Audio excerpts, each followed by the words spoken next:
Hi, I'm Emily from AQS, and today we're making Gathering. You can get the pattern for free over at AQS blog. It makes an 80-inch square quilt, or we have a pattern available for purchase. You get an option for a 60-inch square quilt, the 80-inch square quilt, and a 96 by 112-inch option. You can get the links to both of those down in the description. This quilt features some pretty large pieces. The largest one that we're going to be cutting out is 17.5 inches. I don't have a ruler that big, so I'm going to show you how to use two to cut out this piece. To begin, I'm going to lay my smaller ruler along the bottom. I have ironed and straightened out the grain at the fold line in preparation. And I'm going to push that over so there's just a little bit of both layers underneath my rulers. I have that perfectly straight. I've brought my long ruler and I've butted it up against the small ruler with everything set. Take the small ruler away, and then I can trim that first piece, and that's going to give me a straight edge. With that straight edge set, I can then make my measurement cut. I'm going to start with my smaller ruler again, and I'm lining it up along that straight cut edge and down on the fold. And then I'm adding my long ruler. I need 17.5 inches. So I got my 8.5-inch ruler. I got that set to the 9, that's 17.5. And then I can cut.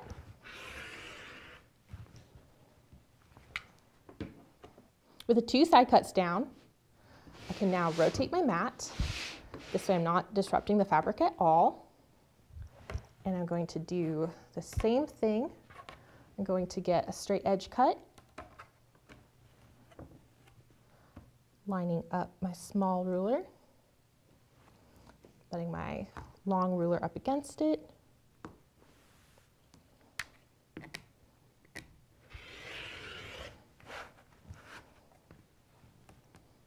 And then I can do the measurement cut.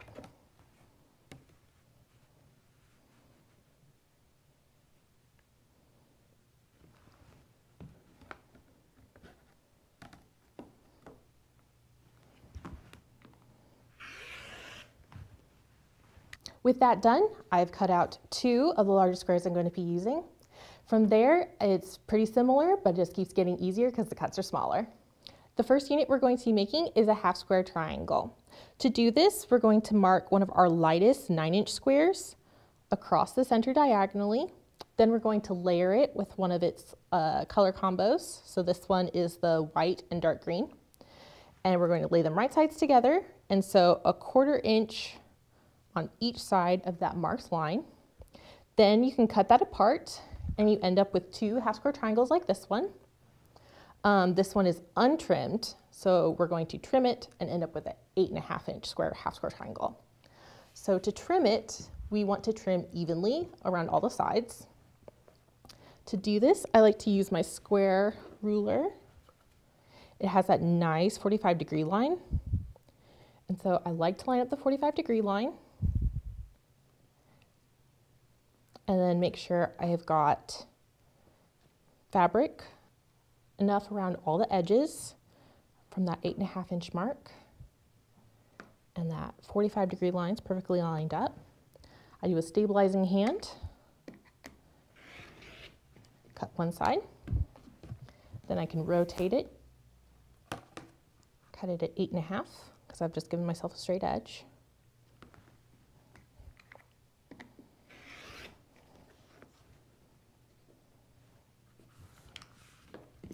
Rotate it again. I want to line up along my straight edges, which are the top and bottom right now.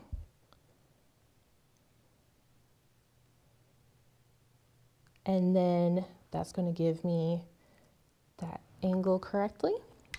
So I can trim and rotate one last time to get the final side.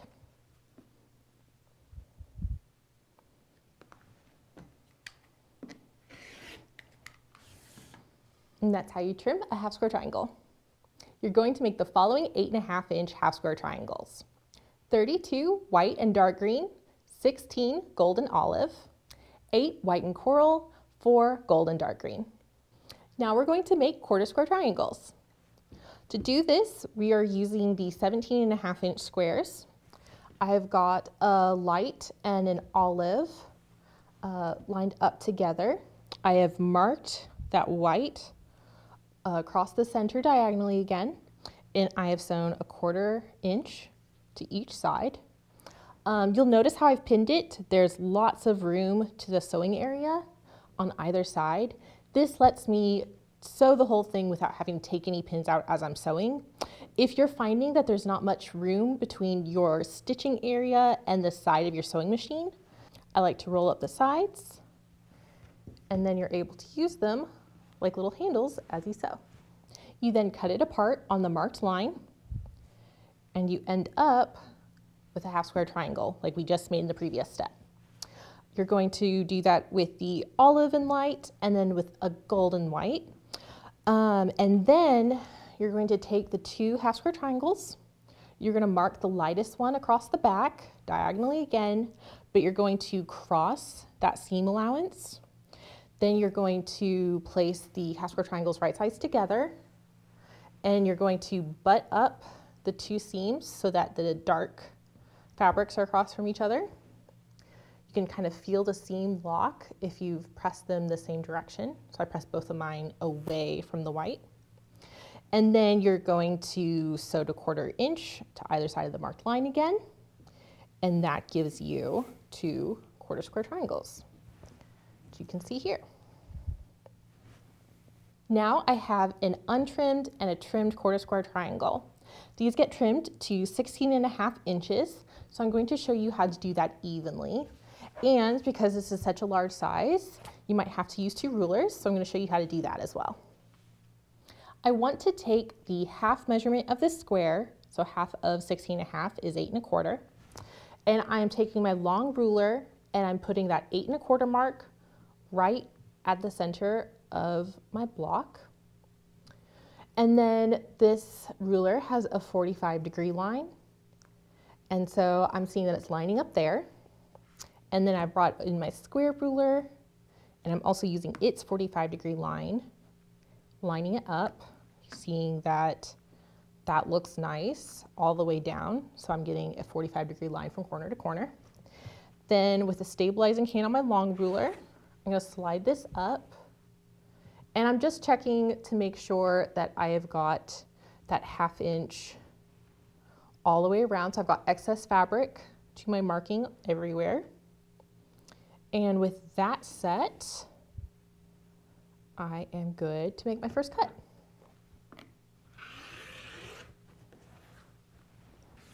Then I'm going to cut the opposite side. And I can just measure the 16.5 inches that I need.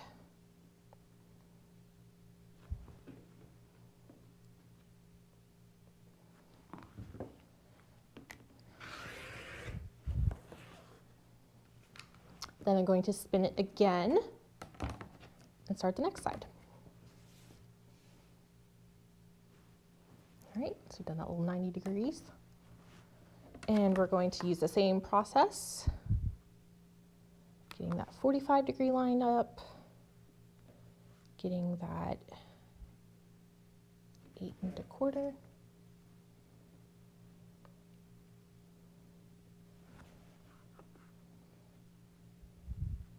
And then this time, we're also checking that the edges are straight along the top and bottom.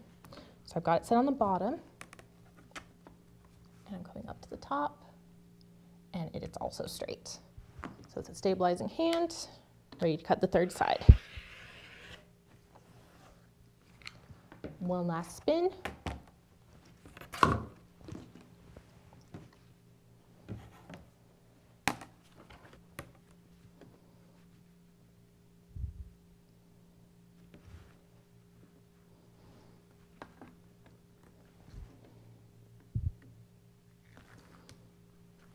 All right, got the last side lined up. And here I'm checking one last time, and I see that I've actually Scooched it a little from my straight edge. You want to check it, check it, check it. All right, now we can trim. And that's how you trim your quarter square triangles. You're going to make 4 of the gold, olive, and white quarter square triangles. The final unit we're going to make is a square and a square. This one is 16.5 inches. I've got my red 16.5 inch square, and it uses 4 white 8.5 inch squares. All right, on this one, I've got it a bit in process. So the first step is to take and mark one of the white inch squares through the middle, across the diagonal, and then you take that and you lay it on a corner of the red square and you line it up precisely, and you would pin this, which is what I've done on this one. Once you have it pinned, you're going to sew on the marked line, and then you're going to trim a 1/4 inch seam allowance. So here's one I have that is sewn. I would then trim that seam allowance, and I end up with a corner that looks like this. So that one is a completely finished corner. This is one step away, and I like with this one, before I trim that 1/4 inch seam allowance, I like to go ahead and press it because it lets me see if I've missed any points. So with this one, I actually want to go in and sew a little bit more, because as that's overhanging, that means I actually didn't hit my 1/4 inch very well.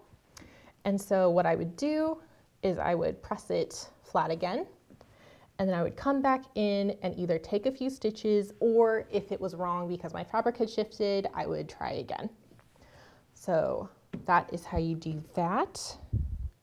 So again, you start with your square in the corner, you pin it and you sew.